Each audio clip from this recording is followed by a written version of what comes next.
Liege-bastogne-Liege, Carapaz disqualified. Well, the UCI has been at it again and disqualifying riders for these new rules that have been set out on April the 1st. Now, I have no problems with rules that have been put out by the governing body and riders have to comply with them. Now, we can have our opinions on the rules, but really, was this rule breached? Well, let's just roll that intro and let's have a discussion about the actual rule itself, and did Carapaz actually break the rule?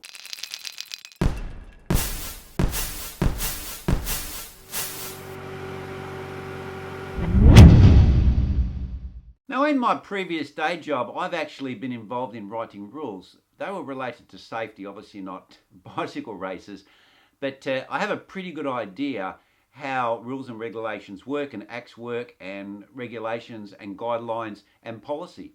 So when you actually want to write something like this, you need to have an intent on what that law means. And then once you have that intent, then you actually have to have it to be able to cover the intent of that law. So it needs to be really quite specific.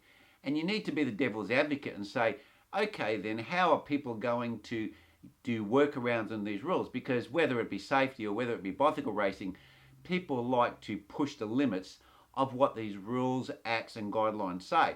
So you need to make sure that these rules are really adequate and quite defined in the way that they're actually put forward for people to follow.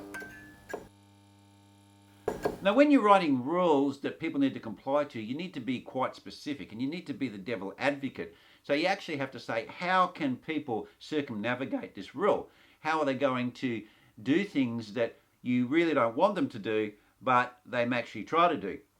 Because people, when they read something, can actually have a different interpretation of what that means. So you need to make it crystal clear what actually that rule encompasses and what that rule means to the people that have to follow it.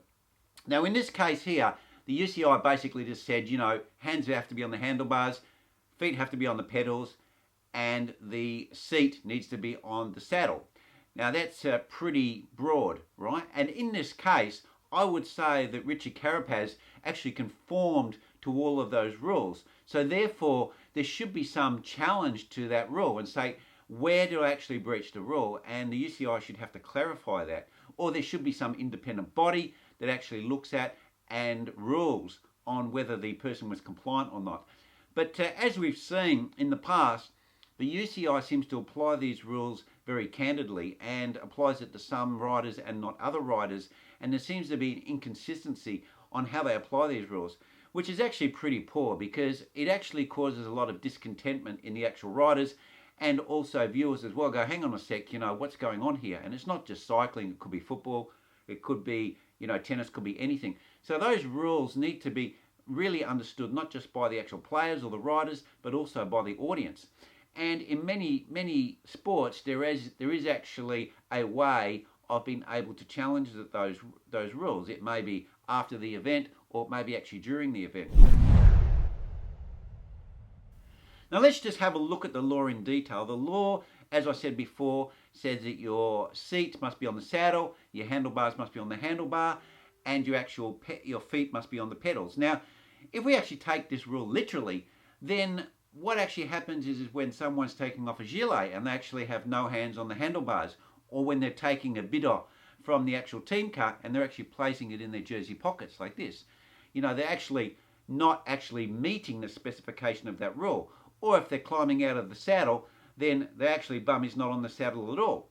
So where's actually the discrepancy, or where is it written into the rules that basically determine when and when not these actual things can be done?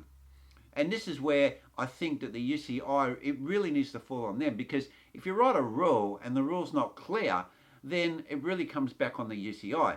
And I actually think that this is a pretty poor effort by the UCI. The rule, I think it was probably 3 or 4 lines.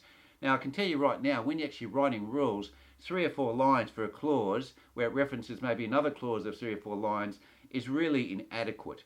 You know, if you actually have read many regulations and even acts, which is the overriding act, then the act might actually be quite vague, but usually the regulations are very, very specific on what you need to comply to.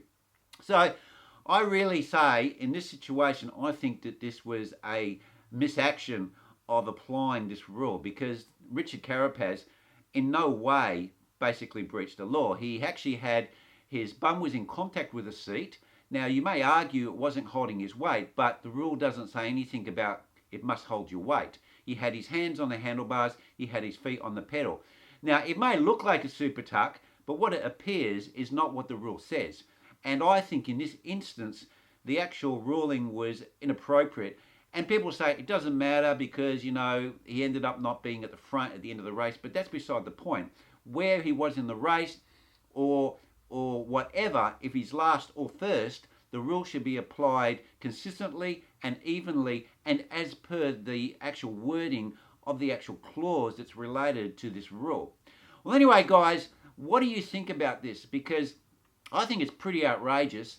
That's my personal opinion, but obviously people have different opinions. So leave your comments down below. Do you think he deserved this and it felt and looked like and was like a Supertuck, or really by the letter of the law he wasn't breaking anything and he should be, that should be overturned?